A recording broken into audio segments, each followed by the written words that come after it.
I want to start learning about D&D lore, but I honestly have no idea where to start. And I discovered this video by the Runesmith that apparently talks about the different planes of existence, realities in the D&D universe. I don't really know anything. I know just bits and pieces here and there from people describing D&D to me in the Discord, as well as some of the Baldur's Gate Let's Players that I've seen. But I do want to know more, so if you guys have any entry-level videos that you guys would want to recommend in regards to D&D lore, please leave them in the comments below. And while you're down there in the top of the description, there's going to be a link to this original video, so please go and support the Runesmith, give them a like, give them a subscribe, because I'm just here to learn about D&D. Welcome, fellow adventurers, to the D&D universe, where we help players, dungeon masters, and even those who have never played the game have a better understanding of the world and lore of Dungeons & Dragons. What a charming intro. D&D Universe Episode 1, The Planes.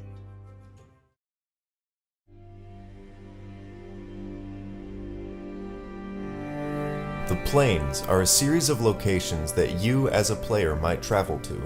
They exist as massive continents completely detached from the rest of the world, with bizarre rules and physics governing each one. They are completely unique to one another, and in this video I'll be covering the basics of every pre-existing plane in the D&D universe.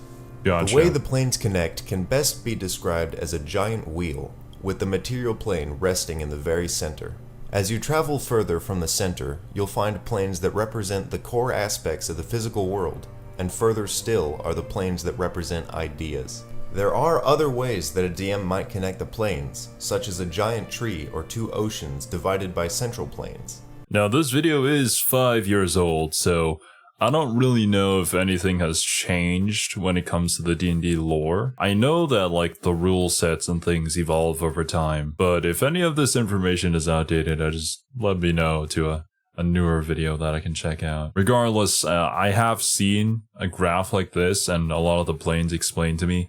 I think you kind of travel to like one of these planes in Baldur's Gate as well, at the very opening of it. And there's also like good and, well, evil planes, right? There also seems to be these elemental planes, which I think we saw in one episode of Vox Machina. If you guys watch Vox Machina, then you probably know what I'm talking about. DMs even handcraft their own cosmologies, but for this explanation, we will use the Great Wheel.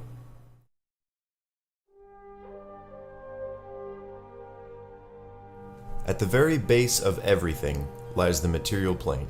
This is where nearly every mortal being lives and where most adventures will take place. The material plane is our plane, where many adventures take place in the world of Dungeons & Dragons, where grass and trees grow and oceans span for leagues. All of the elements combine here to create the world as we know it. You can best understand the material plane by looking outside a nearby window or Googling landscapes. Echoing the material planes are the Shadowfell and the Feywild, two planes that simultaneously exist alongside the material. They are like layers on top of the material plane, only leaking through tears and portals. The Feywild overlaps the material plane. I think they actually do visit the Feywild in Vox Machina at one point as well. Its boundaries are large forests where playful creatures wander, and flowery fields of mystery hold undiscovered splendor. Here we find ogres, hags, fairies, satyrs, and all the magical forest creatures from fairy tales running around in open fields and lurking in heavily forested swamps. Roger that. Okay. The Shadowfell is the opposite, being void of all color and littered with death. Undead creatures and melancholy spirits wander through the black, dry soil covering the Shadowfell. In the sky is an everlasting state of gloom with storm clouds and lightning flashes. These two planes are built very similarly to whatever material plane your party adventures in, where a normal forest with a lake would be a massive Sylvan forest with a golden city built on a glimmering lake, or a lifeless concoction of dead trees with a big pile of slime sitting in the place of the lake. Oh, okay. I see. I guess you could kind of compare it to like the Upside Down from Stranger Things, which is also likely based off of this lore, right? Since they are playing D&D in the very first episode of Stranger Things. Next up, there are the inner planes, divided into the 4 basic elements that make up the world. Earth, fire, water, and air are all personified by these planes, with their mixtures acting like borders between the realms. Where these planes touch each other and the material plane, you will find the majority of its inhabitants. Starting with the plane of Earth, you will find a world made entirely of stones and gems. At the height of this plane are mountains that climb further than anyone would dare to venture, or could. Near the material plane, you will find caverns that run through every mountain, inhabited mostly by stone genii called the Tao. They will likely have a central hub called the City of Jewels, a settlement made entirely of priceless metals and gems. I highly recommend not stealing anything from here. Roger that. Well, that was a species that I never knew existed. It's really cool that there's like a whole map just for a city within the lore. From how I understand D&D is played, the DM makes up their own story and can create their own like universes based on a set of rules, right? So they don't necessarily have to use any of this pre-established lore, but it is there to draw upon, I suppose. The plane of air is a howling empty space, housing hostile winds and great winged creatures strong enough to ride them. More fitting a party who's used to having somewhere to stand are the stone islands that drift through the sky, and in some cases, clouds packed tightly by Jinn to call home. Jinn. And last of the inner planes, the elemental plane of water, an endlessly spanning sea of worlds. On the surface are only a few islands that house surface dwellers who are constantly at war for territory. Creatures that lurk in the depths range from civilized merfolk to nightmarish aboleths. Oh god, at the base of the ocean don't want to lies run the into city that. of 10,000 Pearls, whose capital is a palace of coral inhabited by aquatic genii called Marids. In between each of the elemental planes are combined forces, which are referred to as the planes of ash, ice, magma, and ooze. Overlapping every plane is the ethereal plane, a misty and faint location full of onlookers to the worlds below. Those in the ethereal plane can observe the world around them, but not interact with it. You might use this plane to escape a threat or pass through walls in forbidden territories. However, beware. Many horrid beings exist in this plane. Ghosts and spirits haunt its dark void and can be just as deadly here as a cursed graveyard. Gotcha. Just beyond the outskirts of the elemental planes are the outer planes. Each one embodies an alignment and is likely governed by the deities of those alignments. Creatures who serve these gods or devote themselves to one alignment might find themselves in one of these planes after death. Because of how numerous these are, I'll describe each one briefly. First off, there is Mount Celestia, a single glorious mountain that embodies justice and grace. Bitopia is a plane divided into 2 paradises, tamed fields of crop and unkept wilderness that both represent understanding for freedom and law. Elysium, aptly titled the perfect place, is a realm of pure good and happiness. People don't just pass through Elysium. It's nice there. The Beastlands are what rangers dream of on a good night. This is pure wilderness of every environment with no rules past nature. Arborea is a land governed entirely by pure emotion. Rage and joy are both ever present in Arborean inhabitants. I see. Isgard is the heaven of heroes and war, and is never calm. People rise and fall on the eternal battlefield of Isgard. Limbo is the most dangerous plane for travelers of any alignment, and is the essence of chaos. Every element is interchanged at random, and only strong minds can last more than a minute without being obliterated. Pandemonium is a plane of madness, existing as screaming winds tearing through tunnels to torture the poor souls sent there. Damn.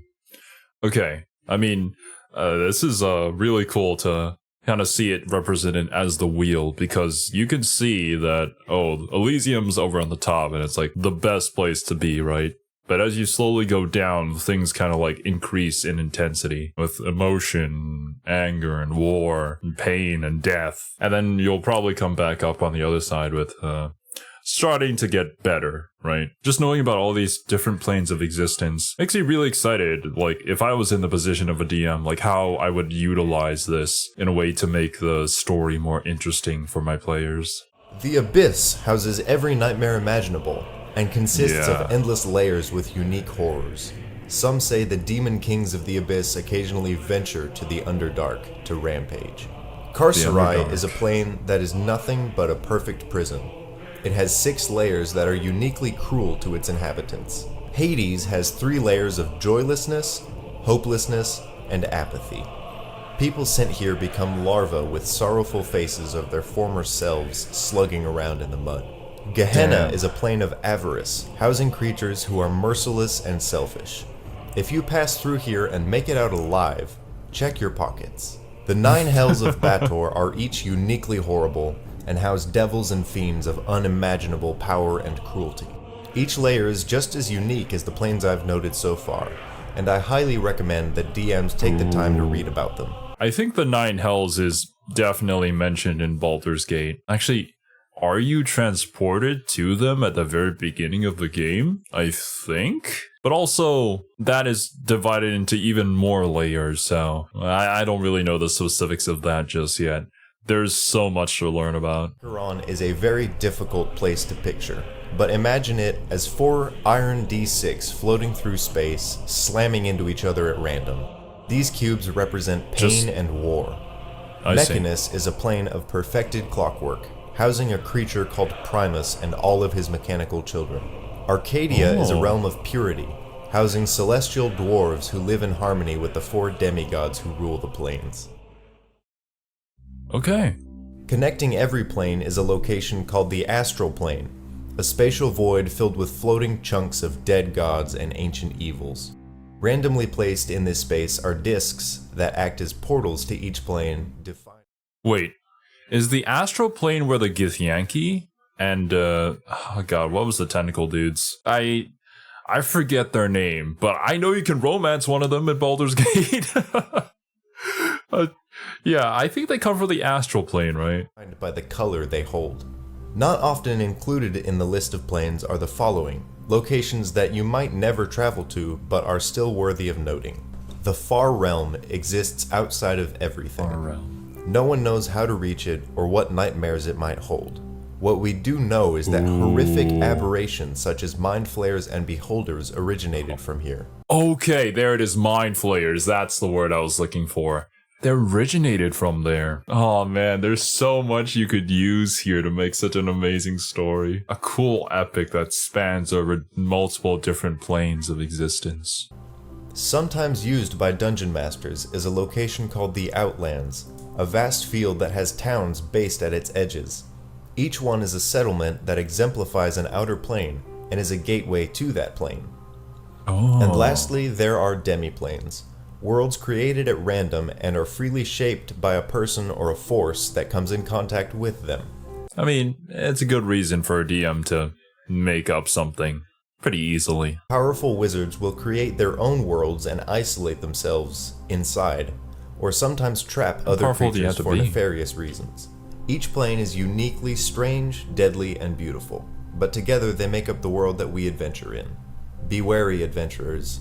The planes are vast and powerful, but it's up to you to overcome them. So like, I still barely know anything about D&D, but just like learning about all these different planes of existence and how they function, what kind of unique traits that they all have, just makes me so excited to see what kind of stories people can make by utilizing these planes. And of course, the unique creatures that live within these planes and how they would interact with the characters and the players and how they would try to decide to maybe get through different problems by going through different planes in order to reach a certain destination somehow. It's so incredibly vast, and I feel like the possibilities are just endless. I just want to know more. I'm so excited. It's so interesting. But yeah, for all I know, this video could have already been outdated after some rewriting of the lore. Yeah, I'm gonna have to rely on you guys. Once again, if you guys know any better videos to take a look at for a complete beginner like me, then let me know in the comments. I do plan on doing more Dungeons & Dragons videos, so if you guys want to stick around for that, then you know what to do. Thank you very much for watching, and I'll catch you guys in the next one.